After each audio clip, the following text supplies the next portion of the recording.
Vous m'avez vu précédemment sur le MOOC Élaboration du projet professionnel. Nous allons ici aborder ensemble une autre thématique, celle du CV et de la lettre de motivation. Le CV est le premier contact entre l'entreprise et vous, et c'est sur cette base que le recruteur va décider si oui ou non il souhaite en savoir plus sur vous. Petit conseil, dites-en suffisamment pour que le recruteur ait une bonne vision de vous, mais pas trop pour éveiller sa curiosité et lui donner envie d'en savoir plus sur vous et vos compétences. La lettre de motivation est le deuxième pas vers l'entreprise.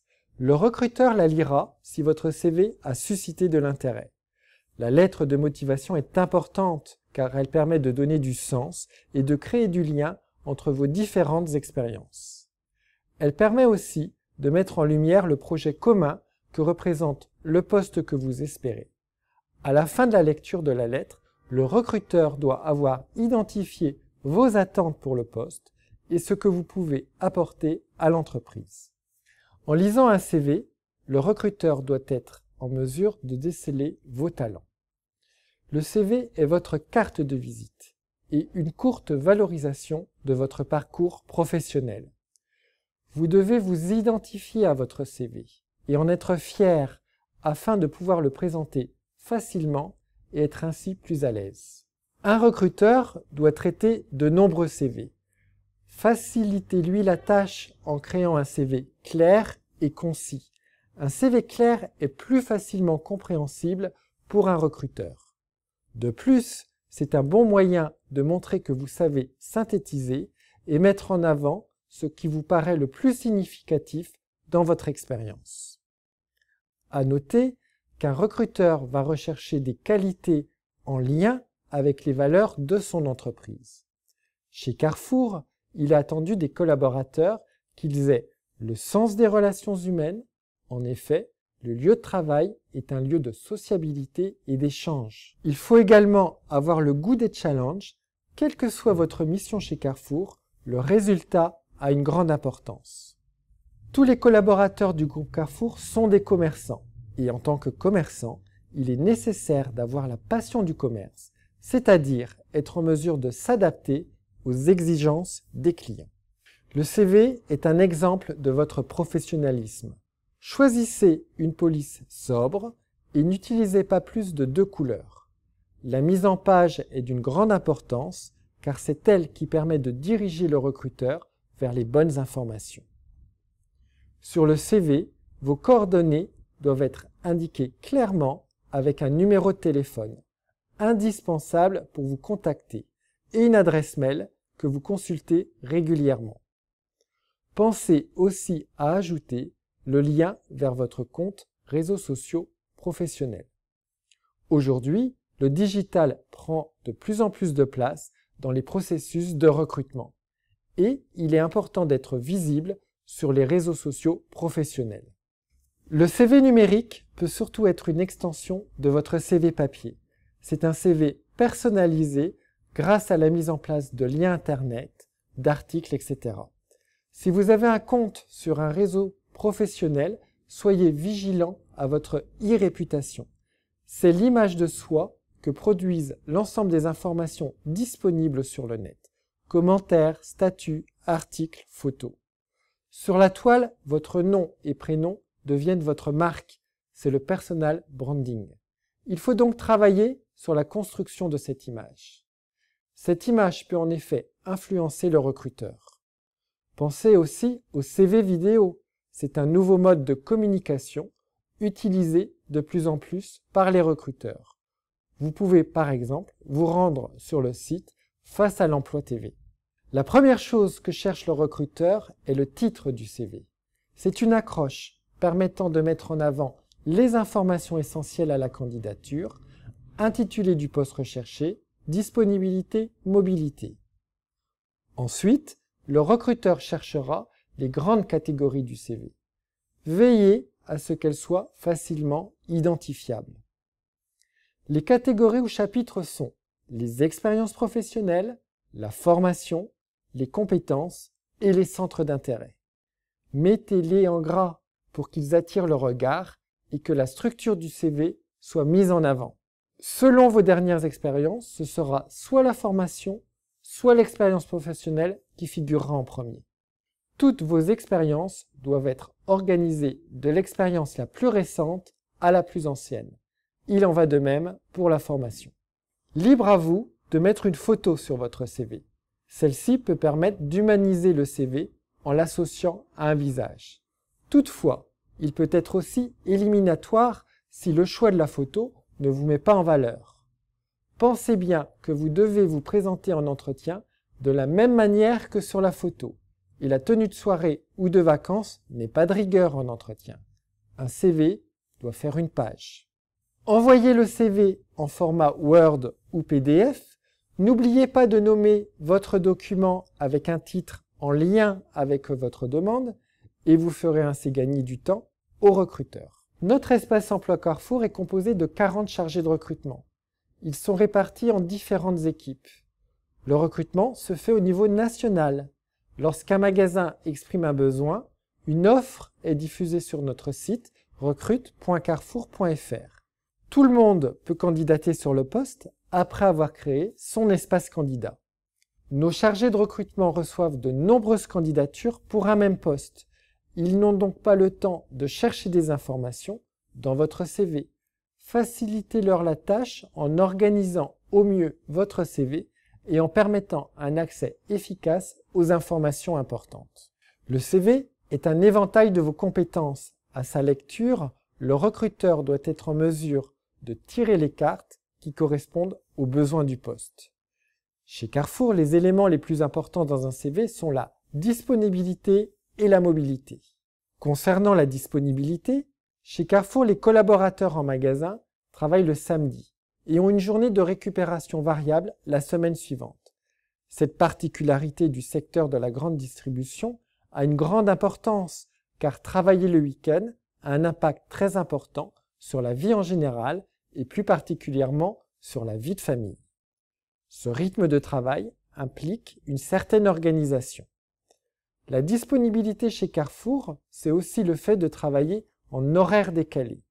Prenons l'exemple d'un poste de caisse. L'amplitude horaire en hypermarché est de 8h30 le matin à 22h le soir. 3 fermetures par semaine sont obligatoires. Il en va de même pour l'ouverture du magasin. Une fois par semaine, une coupure de plusieurs heures est imposée dans la journée. C'est le manager qui définit les plannings 3 semaines à l'avance. La disponibilité chez Carrefour, c'est donc de pouvoir s'adapter aux différents plannings. Concernant la mobilité, plusieurs métiers nécessitent une prise de poste en décalé. C'est le cas pour les réceptionnaires par exemple, les bouchers, les boulangers ou les employés de rayon. Leur mission est de préparer le magasin pour que tout soit en place au moment de l'ouverture. Leur prise de poste peut être à 3h du matin. À cette heure-là, il est donc nécessaire que le collaborateur soit en mesure de se rendre sur son lieu de travail, d'autant plus que les transports en commun ne fonctionnent souvent pas à ce moment-là. En ce qui concerne la partie expérience professionnelle, l'idée est de présenter ses savoir-faire et ses connaissances en lien avec le poste recherché. Voici mes conseils pour détailler ces missions. Utilisez toujours des verbes d'action, ajoutez des indicateurs chiffrés, soyez concrets. Utilisez un vocabulaire compréhensible par tous. Méfiez-vous par exemple des sigles qui n'ont pas le même sens pour tout le monde. Ne cherchez pas à survaloriser vos expériences. L'honnêteté est une qualité recherchée par une entreprise. Si vous exagérez une expérience, le recruteur le saura, car cela fait partie de ses compétences. La question des trous dans le CV est importante. Voici quelques astuces pour y remédier. Si vous le souhaitez, vous pouvez expliquer en une phrase la raison. Un congé parental, le suivi d'un conjoint, un projet de création d'entreprise, une période de remobilisation professionnelle. Ainsi, le recruteur ne se focalisera pas sur une période d'inactivité. Concernant la manière d'aborder les différentes expériences, voici un modèle simple et efficace que vous pouvez utiliser. Commencez par l'intitulé de votre poste, chargé de, responsable de, puis le nom de l'entreprise et sa localisation. Pensez à bien préciser la durée de votre expérience, de juillet 2012 à septembre 2014 par exemple, afin que le recruteur identifie les expériences les plus significatives. N'enlevez pas d'expérience de votre CV en pensant qu'elle n'a pas de lien avec le poste recherché. Ne négligez pas les petits boulots, les jobs, les contrats courts. Notez qu'une expérience réussie est souvent plus utile qu'un diplôme ou une qualification. En effet, de nombreuses compétences sont transférables d'un métier à un autre ou d'un secteur d'activité à un autre. Par exemple, quelqu'un ayant travaillé dans la restauration aura de nombreuses compétences transférables. En restauration, comme en magasin, il y a des horaires décalés et surtout, il est nécessaire de travailler vite. En hypermarché, le rythme est très soutenu.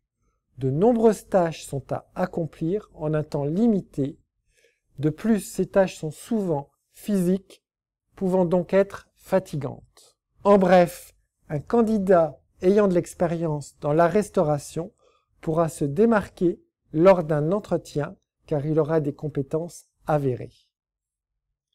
Pour terminer, voici mon dernier conseil concernant la place des loisirs ou activités extra-professionnelles dans un CV.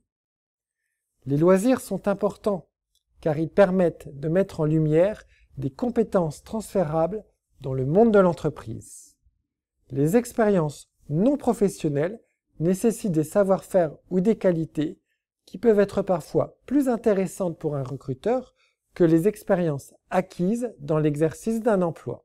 Par exemple, si vous pratiquez un sport tel que le football, le recruteur pourra alors identifier le fait que vous ayez l'esprit d'équipe, une qualité d'une grande importance au travail.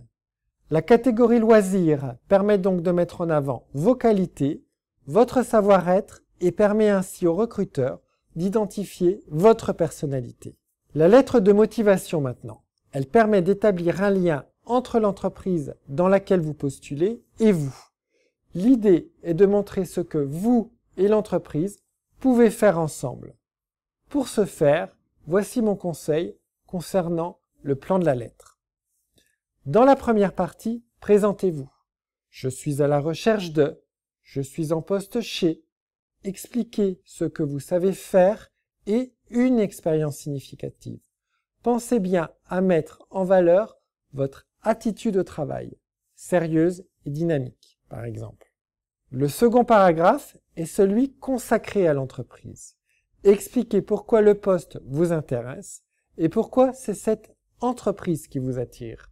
En faisant cet exercice, vous montrerez ainsi que vous vous êtes renseigné sur l'entreprise, ce qui est une excellente chose. La dernière partie est de loin la plus importante. C'est dans cette partie que vous parlez de la collaboration entre l'entreprise et vous. Décrivez vos attentes en venant travailler dans cette entreprise. Dire par exemple que vous souhaitez monter en compétences. Mettez en avant ce que vous pouvez apporter à l'entreprise. Mes compétences organisationnelles, mon sens du travail bien fait par exemple. Enfin, concluez votre lettre en sollicitant un entretien par une formule de politesse. Un point de vigilance. La lettre de motivation ne doit être en aucun cas une répétition du CV. Le CV et la lettre de motivation sont réellement complémentaires. Le CV est un peu le catalogue de vos expériences. La lettre de motivation montre comment vous allez les mettre en musique. Grâce à ces deux documents, le recruteur doit être en mesure de visualiser qui vous êtes et ce que vous êtes capable de faire. Il est important qu'à l'issue de la lecture de ces deux documents, le recruteur soit en mesure de comprendre qui vous êtes. Chez Carrefour, un recruteur travaille dans une équipe. Le travail en équipe n'est pas forcément quelque chose d'évident. Il faut être en mesure de s'adapter au rythme et à la personnalité de chacun. C'est en cela que le choix du collaborateur est d'une grande importance. Un chargé de recrutement a la mission de sélectionner une candidature correspondant au poste, mais doit aussi déceler le savoir-être du candidat. Le savoir-être, c'est le mode de fonctionnement et de comportement sur le lieu de travail. Il est important que le collaborateur puisse être intégré convenablement dans une équipe.